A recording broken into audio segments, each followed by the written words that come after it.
We're having this meeting to highlight a very unique case. This was a 27-year-old lady who presented to us with something called acute liver failure. That means a patient whose liver is previously normal, suddenly the liver fails due to some acute infection. In this case, she also had something called DILI, drug-induced liver injury, because of unnecessary use of native medicine. Patient went into coma, and by the time she came to our hospital, she was already in coma for about a week. And once the patient came, she was so sick that we had to be put on ventilator.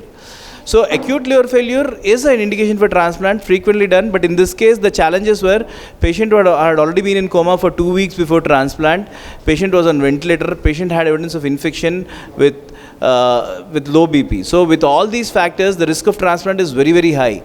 It's almost 50% is the mortality rate.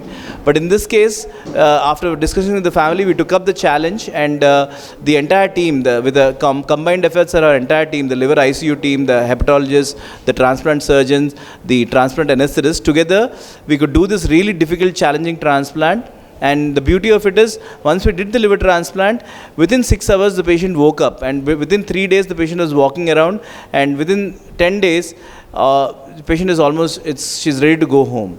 So this just highlights, there's two things we need to highlight. One is that, in patients with jaundice, unnecessary use of native medicine. Once you have jaundice, you should go to a specialist and get the correct treatment, and you should be patient, because sometimes it takes time. Unnecessary use of native medicine will make things much worse. And the other thing is, in acute liver failure, referring a patient promptly is very important. In this case, she was referred quite late, but luckily, because of the good efforts of our team and a really good recovery, we could salvage her. But a really good referral system, and the patient with acute liver failure, we should be referred on time to a specialist center, and we should go for a transplant at the ideal time.